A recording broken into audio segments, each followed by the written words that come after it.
Good morning. I know what you're wondering, and the answer is yes. I did, in fact, wake up like this. It is Tuesday, May 16th, which means that my appointment was yesterday, last night. And, hold on, let me stop talking for a sec while I should really just go get a wipe. Too excited to talk to you guys. That's good, that's presentable. Yeah, I had my follow-up appointment last night with my CSF leak specialist, and my blood patch is ordered.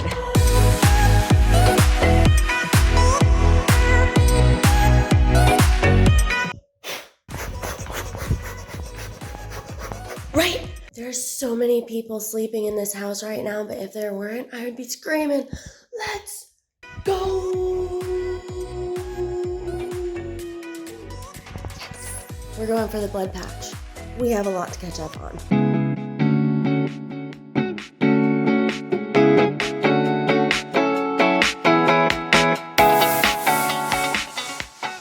This is hilarious. I went straight from this doctor appointment to the girls' parents and me swim lessons. And so my hair was all nasty and chlorine. I took a shower. I didn't even comb my hair, slept on it wet. And this is how it is. Decent, but kind of crazy. Okay, so this doctor appointment, my follow-up, it was last night. Gosh, where do I even start? Basically, I have two paths that I can take right now. One of them is higher risk, higher reward. The other one is a little bit lower risk and lower reward, maybe. It's hard to predict, obviously, what exactly the reward would be, what exactly the upside could be for every case, and what exactly the risk would be for every case, but sorry, I'm over-explaining. I have two paths, one being a non-targeted blood patch and one being a CT myelogram. I have details for you about both of them, and the doctor is pretty much leaving it up to me which path I want to take first, because a lot of it depends on my risk tolerance and my preferences. Before I get too much into the details of it, I think I should just take this moment to talk about how I feel, because this is waking up the next morning. This is just first day of kind of my new reality that I'm actually going down this path and my blood patch is on order. Looking at leak forums and stuff, they all look so different to me this morning. I have such a fresh lens now that I have something like this ordered, because I see posts from people and videos, YouTube videos from people who also got blood patches, and they're like, okay, I'm gonna go get my first patch, and now that's me. That's me. I'm the one who's about to get their first patch. I'm the one who's making the decision about this myelogram stuff. It's just crazy. It's kind of like dreaming about having a baby and having a family. You can't imagine yourself actually in that position, and then it comes and you're like, whoa, this is what it's like. I will say though, I think that it's a go email. I think we had it totally spot on. What he meant by it's a go was literally just that it's a go, like that we have some paths. So I'll take that. I'm very excited about the possibility of feeling better. I do think I'm going to get better. I don't know how much better, but I do think we're going to see some improvement. Every appointment that I have had with this doctor so far, and it's not that many, it's only a few, but every time I've left with this feeling of, okay, yeah, I do seem to fit the bucket of all of his patients. He talks about, for patients who have orthostatic symptoms and patients who have a perineural cyst, which, by the way, I might have spoken wrong in my last video. I think I called it polyneural. It's perineural. I have two of them in my neck. For people who have dinosaur tails, which I keep calling dragon tails because that's a show I liked when I was a kid. For people who have signs on their brain, stuff like that. He's listing off all of these things and I'm like, oh, that's me. Oh, that's me. Oh, that's me. It's weird. I'm in this state of disbelief. I know we've been making fun of the positional allergies thing, and obviously I don't think that it's actually allergies, but it just takes a while to click when it's been so long. Why am I like this? It's just, man, but I'm happy. And I'm really happy that I had that it's a go email because I interpreted it right. I feel like I went into this appointment with almost no expectations, just like a certain openness to whatever it was he wanted to say, just because he did want to move forward and he knows what he's talking about. The trust is there. He gave me the call, so the collaboration is there. The trust is mutual. So I'm really excited to be working with this doctor. And he's also a very analytical mind. I feel like he thinks in a similar way to me. So when he explains things to me, it makes a lot of sense. And to me, his paths of logic make a lot of sense. So oftentimes he'll kind of bring up the pros and cons of something, and he's pretty neutral about it. The imaging that we have on hand, we have the MRI that is suspicious.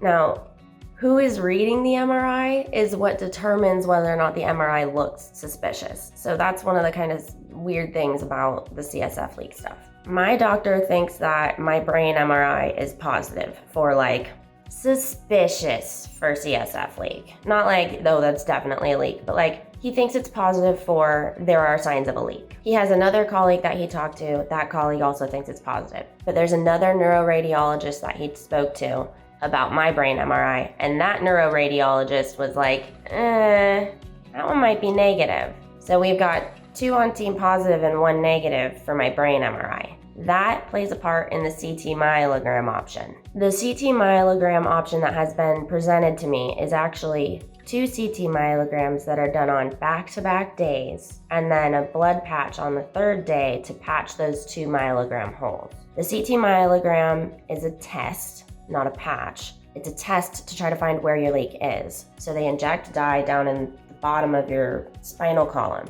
They go all the way into your dura, so they make a hole, and they inject that dye, tip you so the dye goes to your brain, and then they put you through CT. So you get a lot of radiation because they've got to do the whole thing. And I think they do multiple time points. And for me, they would do 1 day on my right side, 1 day on my left side if nothing showed up on that first one.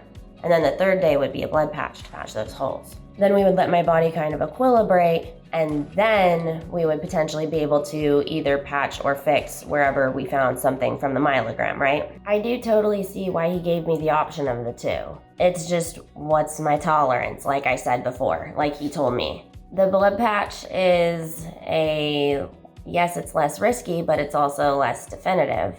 Whereas the myelogram, you go through that risk, it might give you nothing, but if I am leaking, it would likely give us something. And if it is a CSF venous fistula, then that's a really huge deal. Since my odds are so good, probably greater than 50% of that being the case, a lot of patients would want to do that because this is a long time that I've been suffering and I am quite freaking done with it. However, I am willing to give this non-targeted patch one more go. I'm the kind of patient where, well, one more go, like I'm willing to give this therapy a try. I'm willing to give lots of therapies a try, right? But based on my own research of my symptoms before I got a doctor on board, this seemed like a good thing to do. This is what would happen right after the myelogram, like I said, but also if the myelogram ended up being positive, then this is how we would fix that leak if it wasn't the fistula. I don't know, I'm naively hopeful, and I feel like this is the right move for me. I tend to be a little bit more conservative. I tend to not take those huge risks when it comes to body stuff. I am curious what you guys would have done or what you guys did if you found yourself in my situation. It's kind of weird talking to people in real life about stuff like this. It's gonna be weirder now that it's for real and not hypothetical, but you know, nobody gets it. Everyone's like, wow, that's really intense. Kind of makes people uncomfortable. So 2 great paths. 2 great paths are open. I don't think I'm gonna change my mind between the 2 paths, but I'm really happy that I have them both. And I'm really happy that pursuing this one does not eliminate the other one. It's funny, I was so worked up for this appointment, not like anxious or anything, but you know, my mind was wondering. I was having trouble, especially in the couple hours leading up to it. I was having trouble thinking about anything else because I just wanted to know. I just desperately wanted to know. And now after the appointment, I actually kind of felt a little bit underwhelmed because it was exactly as I was expecting. Not that I actually thought that these exact stats would come at me or anything, but it's validating. I just feel so solid now. I think since I was worked up for it in any capacity, I was expecting to feel some type of way afterwards, but I'm just like, I just feel good. I feel like, yeah, well, obviously these were gonna be the 2 options. We were just gonna do something for my patch or for my leak. Maybe it's just from having so many doctor appointments where afterwards I felt bomb AF because the doctor was like, nah, Jen, it's allergies. Maybe that's what I was expecting. I mean, he told me it was a go, so I knew he was gonna do stuff, but maybe it was a subconscious. I was expecting to feel really worked up after because it was, a bad experience. Had too many bad experiences. But this doctor is not giving me bad experiences. This doctor cares a lot that I can't stand up very much. That's really cool of him. It's kind of hard to talk about this so definitively because I haven't yet. We did the appointment and then swim lessons and then came home. My mom is visiting. I had my mom with me too, so for the rest of the night I just hung out with my mom. I went to sleep. I woke up. I was like, let's record. So this is my first time actually really talking about this. This is very weird to talk about. This isn't hypothetical anymore, you guys.